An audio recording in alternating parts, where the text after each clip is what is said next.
नमस्कार। यापूर्वीच्या व्हिडिओमध्ये आपण रॉबर्ट क्लाइव्ह हा गव्हर्नर जनरल आपण बंगालचा गव्हर्नर जनरल पहिले बघितला। ठीक आहे, यापूर्वीच्या व्हिडिओमध्ये आपलं ते बघून झालेलं आहे।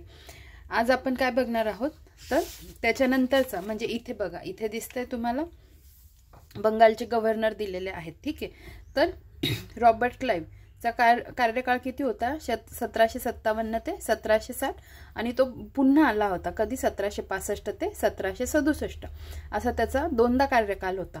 दोन्ही कार्यकाल लक्षात ठेवायचे हा रॉबर्ट क्लाइव्हचे, 1757 ते 1760 आणि 1760 ते 1765। त्याच्या त्या 1765 म्हणजे दुसरी जी कारकीर्द होती त्याच्यात त्याने काय दुहेरी शासन व्यवस्था लागू केली होती, साल पण लक्षात ठेवायचं। आणि 1757चं काय सिग्निफिकन्स आहे तर प्लासीची लढाई, हे पण लक्षात ठेवत जा। असे वर्ष जेव्हा क्लिक होतात तेव्हा आपल्याला लगेच हे कळलं पाहिजे की कोणतं वर्ष कशाशी संबंधित आहे। ठीक आहे, तर पुढे हे लक्षात ठेवा की रॉबर्ट क्लाइव्ह नंतर आला होता लॉर्ड हॉलवेल आणि त्याच्यानंतर आला होता वेन्सीटार्ट। तर आपण आज वेन्सीटार्ट बघणार आहोत आणि वेन्सीटार्टच्या कार्यकाळात कोणकोणता घटनाक्रम झाला होता हे सगळं आपण बघणार आहोत। तर सुरुवात करूया आजच्या व्हिडिओला। ठीक आहे, पण हे नीट लक्षात ठेवा, रॉबर्ट क्लाइव्ह नंतर कोण आला होता? लॉर्ड हॉलवेल आला होता अगदी थोड्या कालावधीसाठी। त्याच्यानंतर लॉर्ड वेन्सीटार्ट आला आणि त्याच्यानंतर पुन्हा रॉबर्ट क्लाइव्ह आला। आता हे जे 7 बंगालचे गव्हर्नर आहे याच्यावर मी सेपरेट व्हिडिओ घेऊन येईल अगदी छोटासा, जेणेकरून याच्यावर जर काही प्रश्न आला तर तो आपला क्लिक झाला पाहिजे, आपला सुटला पाहिजे। ठीक आहे, तर बघा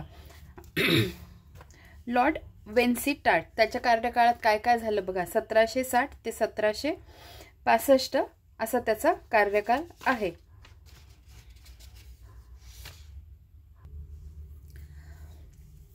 तर पहिली सगळ्यात महत्त्वाची घटना बक्सारची लढाई।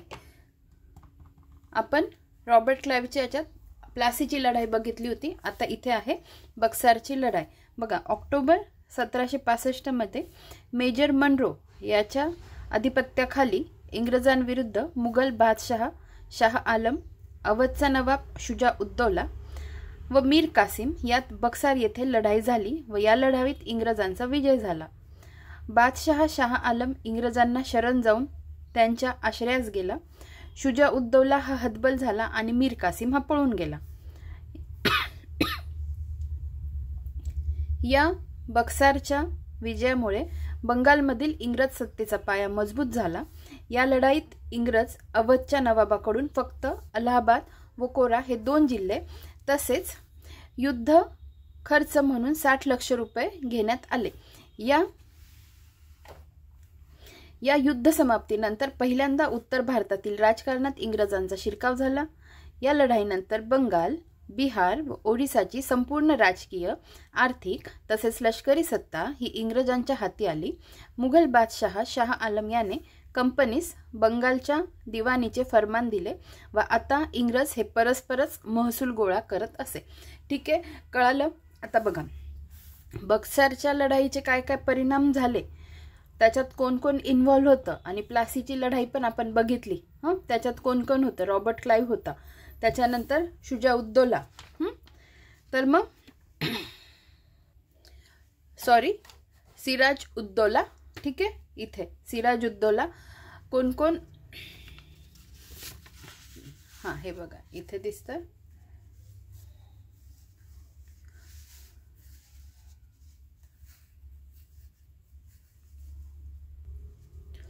हे बघा इथे आहे सिराज उद्दौला। ते जिथे कन्फ्यूज होत असेल तिथे नीट लक्षात ठेवा, जसं आता माझ्याकडून पण चुकीचं बोललं गेलं होतं। शुजा उद्दौला आहे बक्सारच्या लढाईत, सिराज उद्दौला आहे प्लासीच्या लढाईत। ठीक आहे, नीट लक्षात ठेवा। तर बक्सारची लढाईमध्ये कोण कोण होतं, त्याचे काय काय परिणाम झाले हे आपण एकदा पुन्हा बघूया। ऑक्टोबर 1765 मध्ये ही लढाई झालेली आहे इंग्रजांमध्ये मेजर मनरोच्या अधिपत्याखाली। ठीक आहे, आणि इंग्रजांविरुद्ध कोण होता? मुघल बादशाह। 3 लोक नीट लक्षात ठेवा, एक मुघल बादशाह शाह आलम, अवधचा नवाब शुजा उद्दौला आणि मीर कासिम यात बक्सार येथे लढाई झाली व या लढाईत इंग्रजांचा विजय झाला। ठीक आहे, बादशाह शाह आलम जो होता तो इंग्रजांना शरण गेलेला आहे, शरण जाऊन त्यांच्या आश्रयास गेला। शुजाउद्दौला हतबल झाला आणि मीर कासिम हा पळून गेलेला आहे, ठीक आहे। आणि या लढाईमुळे सगळ्यात महत्त्वाची गोष्ट काय झाली तर बंगालमधील इंग्रजी सत्तेचा पाया हा मजबूत झाला। पुढे या लढाईत इंग्रज अवधच्या नवाबाकडून काय अलाहाबाद व कोरा हे 2 जिल्हे आणि युद्ध खर्च म्हणून 60 लाख रुपये देण्यात आले, ठीक आहे। पुढे दुसरी महत्त्वाची गोष्ट काय, या युद्ध समाप्तीनंतर पहिल्यांदा उत्तर भारतातील राजकारणात इंग्रजांचा शिरकाव झाला, हे सगळ्यात महत्त्वाचं आहे। आणि बंगाल, बिहार, ओरिसाची संपूर्ण राजकीय, आर्थिक तसेच लष्करी सत्ता ही इंग्रजांच्या हाती आली, ठीक आहे। मुघल बादशाह शाह आलम याने कंपनीस बंगालच्या दिवाणीचे फरमान दिले व आता इंग्रज हे परस्परच महसूल गोळा करत असे, ठीक आहे। आता पुढे इथे जो पुढचा पॉइंट दिला आहे, आय थिंक इथे संन्याशाचा उठाव असं नव्हतं पाहिजे, इथे पाहिजे होतं पानिपतचे 3रे युद्ध, ठीक आहे। पानिपतचे 3रे युद्ध असं हवं होतं, तर कारण संन्याशांचा उठावाशी रिलेटेड इथे दिलेलं आहे सेपरेट, इथे करेक्शन करूया, ठीक आहे। पुढे 14 जानेवारी 1761 पानिपतचे 3रे युद्ध 1761 मध्ये झालेलं। अहमद शाह अब्दाली याने या युद्धात मराठ्यांचा फार मोठा पराभव केला। पुन्हा वाचते, 14 जानेवारी 1761 पानिपतचे 3रे युद्ध। एकूण पानिपतचे किती युद्ध झाले, 3 युद्ध झाले आहेत, ठीक आहे। हे आहे पानिपतचं 3रे युद्ध 14 जानेवारी 1761। अहमद शाह अब्दाली याने या युद्धात मराठ्यांचा फार मोठा पराभव केला, परंतु पेशवा माधवरावने त्याच्या कारकिर्दीत म्हणजे 1761 ते 72 पुन्हा मराठा सत्तेला प्रबळ बनवले, ठीक आहे। या युद्धात मराठ्यांना मल्हारराव होळकर शिंदे येऊन मिळाले व त्यांच्या सैन्याची संख्या ही 75,000 एवढी होती। तर अब्दालीला रोहिलखंडचा शासक नजीबुद्दौला, अवधचा नवाब शुजाउद्दौला येऊन मिळाल्यानंतर त्यांच्या सैन्याची संख्या ही 1,25,000 एवढी झाली, ठीक आहे। मराठ्यांना कोण येऊन मिळालं, मल्हारराव होळकर आणि शिंदे, आणि अब्दालीला कोण तर रोहिलखंडचा शासक नजीबुद्दौला, अवधचा नवाब शुजाउद्दौला, ठीक आहे। त्यामुळे यांची संख्या 1,25,000 एवढी होती। या पानिपतच्या 3ऱ्या युद्धाने इतिहासाला वळसाच घातला। जवळपास संपूर्ण हिंदुस्थानवर राज्य करणाऱ्या मराठ्यांना या युद्धात अफगाणिस्तानच्या दुर्राणी साम्राज्याचा शासक अहमद शाह अब्दाली समोर हार पत्करावी लागली।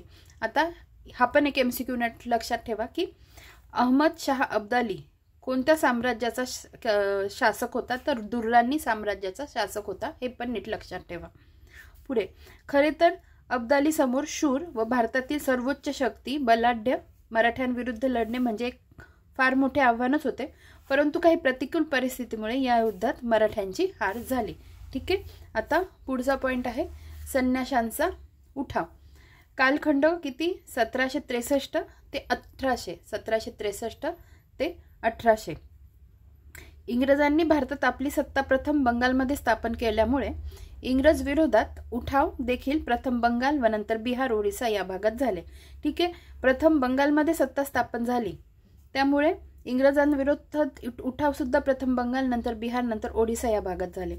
बंगालमधील संन्याशी हे गिरी संप्रदायाचे असून मूळ शंकराचार्यांचे अनुयायी व लढाऊ वृत्तीचे लोक होते, ठीक आहे। बंगालमधील जे संन्याशी होते ते गिरी संप्रदायाचे होते आणि मूळ शंकराचार्यांचे अनुयायी आणि लढाऊ वृत्तीचे होते। 1763 पासून हे लोक इंग्रजांच्या ठाण्यांवर व व्यापारी केंद्रावरही हल्ले करून पळून जात असत व सुमारे 1800 पर्यंत हा लढा चालला, ठीक आहे। 1763 पासून हे लोक इंग्रजांच्या ठाण्यांवर व्यापारी केंद्रावरही हल्ले करून पळून जात असत, सुमारे 1800 पर्यंत हा लढा चालला। बंकिमचंद्र चटर्जींच्या आनंदभट या कादंबरीत या लढ्याचे चित्रण पाहावयास मिळते। हा महत्त्वाचा MCQ आहे, यापूर्वी विचारला पण गेलेला आहे। तर बंकिमचंद्र चटर्जींच्या आनंदभट या कादंबरीत या लढ्याचे चित्रण पाहावयास मिळते। पुढे बघूया आणि शेवटचा पॉइंट काय, बंगालचा सुभेदार। तर 1763 इंग्रजांनी मीर कासिम यास हटवून पुन्हा मीर जाफर यास बंगालचा सुभेदार म्हणून घोषित केले।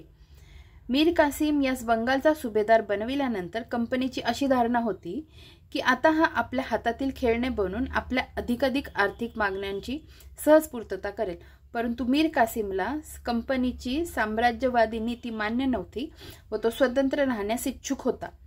यामुळे भारतीय व्यापारी हे सुद्धा इंग्रज व्यापाऱ्यांच्या समकक्ष बनले, जे की कंपनीला कदापि मान्य नव्हते, म्हणून इंग्रजांनी त्यास त्याच्या पदावरून हकलून दिले। ठीक आहे, इंग्रजांनी काय केलं, मीर कासिमला हटवलं आणि मीर जाफरला ठेवलं। मीर कासिमला का हटवलं त्याची कारणं खाली दिलेली आहेत।